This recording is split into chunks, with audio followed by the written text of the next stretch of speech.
What's going on, my beautiful people? Fernando David here, and this video is going to be an update to a video that I did back in 2020 titled Rental Arbitrage versus Buy and Hold Investing.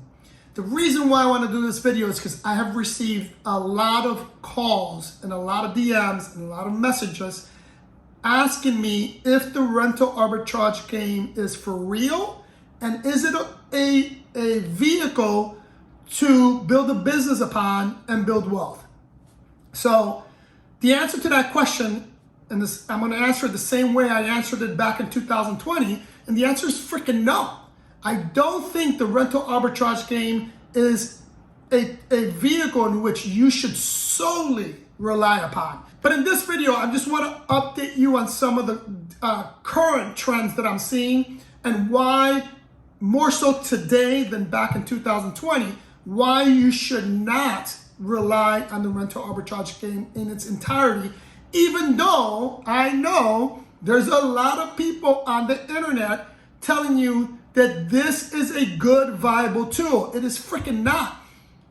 The other thing is, majority of the people that are telling you that the rental arbitrage game is a viable tool to build a business on and build wealth, those people are selling you something. And in most cases, they're going to sell you either their coaching program, their how-to programs, etc. But that's how they're making their money. The other thing that and I'm going to get off topic a little bit here. The other thing that I need you to understand, the great majority of people that are on the internet talking about rental arbitrage or talking about building wealth through short-term rentals and calling themselves experts. If you look at their portfolio, if they have more than 5 properties, it's a lot. I don't think a person with 5 freaking properties is an expert, right? And I don't think a person that has 5 properties in one area can really talk about areas outside of their market, because every market is different. It's extremely regional. There's certain things that do apply, but in terms of building wealth and in terms of what works in one market may not necessarily work in another. Hence why it's important that you understand when someone tells you something, find out where they're getting that information from and what angle they're trying to come from, right? Now, let me begin by defining what rental arbitrage is.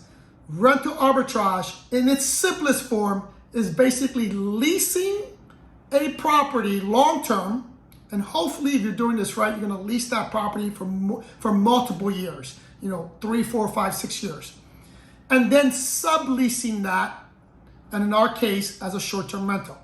Now, I want to be clear, I'm not a total hater of rental arbitrage. I do think it does have a place within the short-term rental world, but not as a wealth builder, and more importantly, you should not rely on it entirely. So in that video that I did in 2020, one of the pros that I mentioned back then was the low entry point. Today is still a low entry point, but nowhere near as low as it was back then. Again, unless you've been living under a rock, inflation, especially in the real estate market, has been insane in the last 2 years.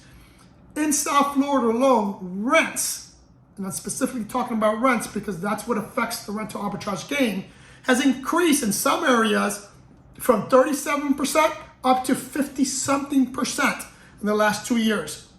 A property, and we have a property that we rented for meaning we leased to other people, for $1,500 a month. In 2020, we're currently getting $3,500 a month for that same property. So you can see the drastic increase in rent, and that's just rent. Water, light bill, the cost of furniture, all of that has increased dramatically in the last couple of years. And I mentioned that because unless you negotiated your leases correctly, it's very difficult to predict the future. Today, you are currently hurting if you're still in business. I'm going to touch on that in a little bit.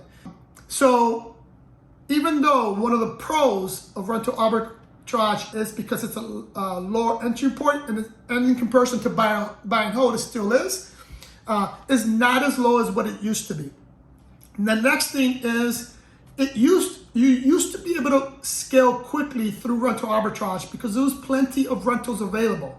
Today, that's not the case. You don't have the same amount of rental properties that you did back in the day. That's another shift in the market. The next shift in the market also is cash flow. Again, because of the stuff I just mentioned, cost of living is more. And the biggest one is your concessions within your leases. Back in 2020, I'll even go back further, 15, 16, 17, 18, 19, 20.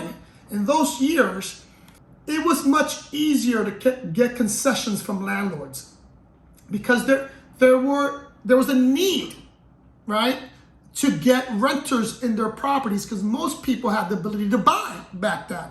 So you were able to negotiate free rent. You were able to negotiate reduced deposits. You were able to negotiate things like utilities, maintenance, etc., right? And more importantly, for me, was a big deal, was be able to negotiate a lease, a long-term lease, for example, a 5-year lease, without any increases in your rent. Try to do that today, and you're gonna find it is extremely difficult. Not impossible. I do believe there's still some cases, but I do know because I hear from my clients, and we stopped doing it a while ago, that now landlords are less likely to give you any concessions. And more importantly, you're very difficult to get a lease in which they're not going to increase your rent on a yearly basis. And remember, your rent going up on a yearly basis in today's market, they're going up much faster than what your revenues are going to be. You have to keep that in mind. I did another video related to revenue and the future projection of Airbnb. And if you want to learn more about that, take a look at that other video. I just did that recently. But understand this, that what you were making or the increases in revenue on Airbnb, because it has increased, has not kept up with inflation. You need to understand that marker is very important for your business. So then those are some of the changes that I've seen in the rental arbitrage game. And because of those changes, I really don't think that relying on the rental arbitrage game is a viable tool. Where I do agree on, or where I do think it can play a role, is a portion of your portfolio. So for example, with us, we do have, so out of the 100-something properties we have in the management, probably 2%, or maybe a little less than 2%, are rental arbitrage.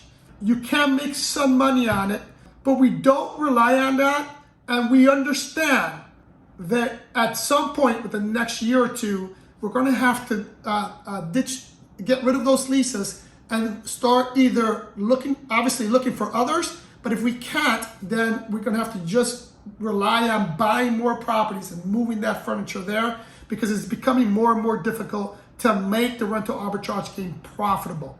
So if you have any questions related to rental arbitrage or specific questions on it, just DM us or leave the messages below.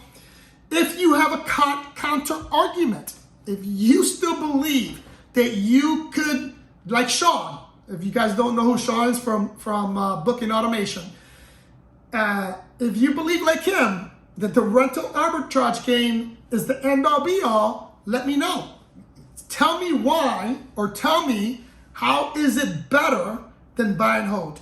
Again, hit the like button if you got value from this. Share this information. Follow us on Instagram. I love you guys, and I'll see you in the next one.